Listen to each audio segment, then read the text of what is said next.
ബാലകൃഷ്ണ നല്ല മലഞ്ചേർക്ക് വണ്ടി പറഞ്ഞ പോലെ ഉണ്ടല്ലോടാ. വലിയ കുഴപ്പമില്ലാന്നേ ഉള്ളൂ. അത് നിന്റെ മനസ്സിലാ ബോംബെക്കാരികൾ പറഞ്ഞോണ്ടാ.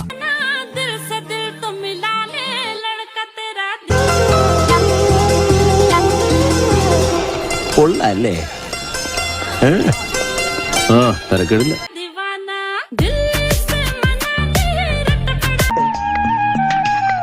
എന്റെ ഈശോയെ ഒന്ന് അടച്ചു വെക്കണ്ടായിരുന്നോരെ. ആശ്രയിരിക്കണ പോലെ വായി തുറന്നിരിക്കണത്. അയ്യോ, അമ്മയെ ഇഷ്ടപ്പെട്ടു എന്ന് പറഞ്ഞതാ. എങ്ങനെ ഇഷ്ടപ്പെടാതിരിക്കും? നല്ല തറവാട്ടുകാരാ, ദാനധർമ്മികളാ. അതെ അതെ, ആ മുഖത്ത് എഴുതി വെച്ചിട്ടുണ്ട്, ആർക്കും വാരിക്കോരി കൊടുക്കുന്നവളാണെന്ന്.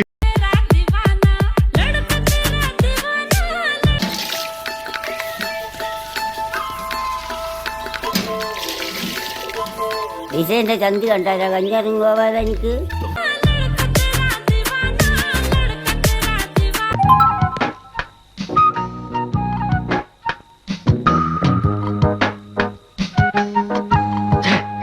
നീ ഇങ്ങനെ സങ്കല്പിച്ച് ഓരോന്നും വിളക്ക പിടിച്ച് സുഖിച്ചിരുന്നോടാ.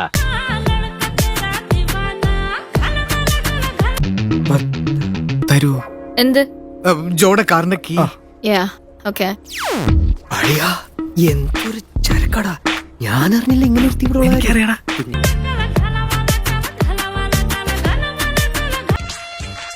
ഇതിനൊരു 40 മാർക്ക് ഞാൻ കൊടുക്കും. നീയോ? അത്രയ്ക്കൊന്നുമില്ല, തൊലി വെളുപ്പ് മാത്രമേ ഉള്ളൂ. ഫീച്ചേഴ്സ് പോരാ. ടീച്ചേഴ്സ് അല്ലടാ, ഫീച്ചേഴ്സ്.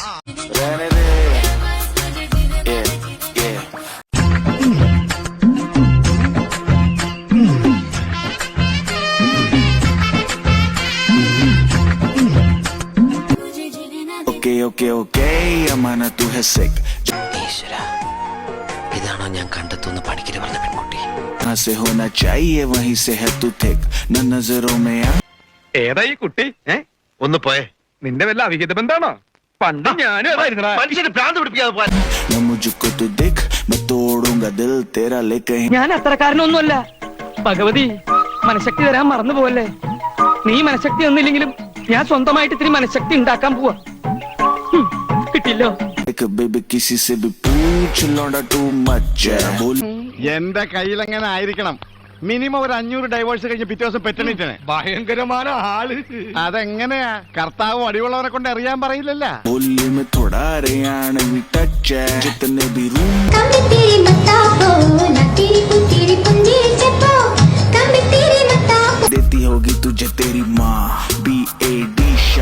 വേണ്ട, മറക്കണമെന്നില്ല.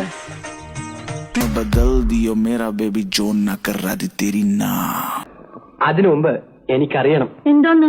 നിന്റെ സൈസ്. അയ്യോ, അത് അറിയില്ലേ? 32. അങ്ങനെ അക്കത്തി പറഞ്ഞ പോരാ, പിന്നെ എനിക്ക് ബോധ്യപ്പെടണം.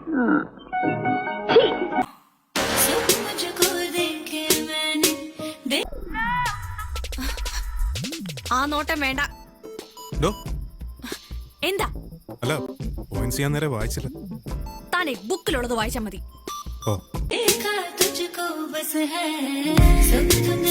തന്നെ കണ്ട ആളൊരു ബോംബാ. കളിയാക്കാതെ. ബോംബൊന്നുമല്ല, അത്രയ്ക്കൊന്നുമില്ല. പിന്നെ വെടിയാ?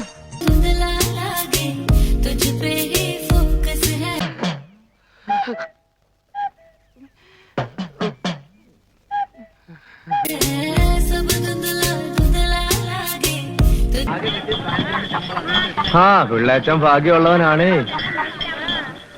എറിഞ്ഞു വാട്ടാതെ എന്റെ കുഞ്ഞിറ്റിൻ ചേട്ടാ. വീണ് കിട്ടിയില്ലെങ്കിൽ എറിഞ്ഞു വാട്ടാതിരിക്കാൻ പറ്റുമോ? അവിടെ ഇവിടെ എത്താത്ത 1.5 മുഴം തുണിയും ചുറ്റിക്കൊണ്ട് നാട് നീളം ഇറങ്ങിക്കോളും. നിന്നെയൊക്കെ കണ്ട ആർക്കാടി ഇളകാത്തത്? പിന്നെ സ്ത്രീപീഡനൊന്നും ബോർഡ് നോക്കി ആണുങ്ങൾക്കെതിരെ സമരം സത്യാഗ്രഹോട്ട് ഇറങ്ങിക്കോളും.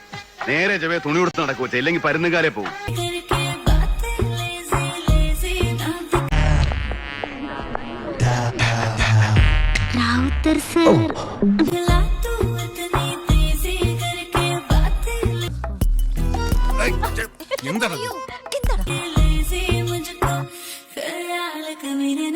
അയാൾക്കുണ്ടാകുന്ന സൗന്ദര്യാനുഭൂതി അതേ രീതി മറ്റുള്ളവർക്കും അനുഭവിക്കാനാവും.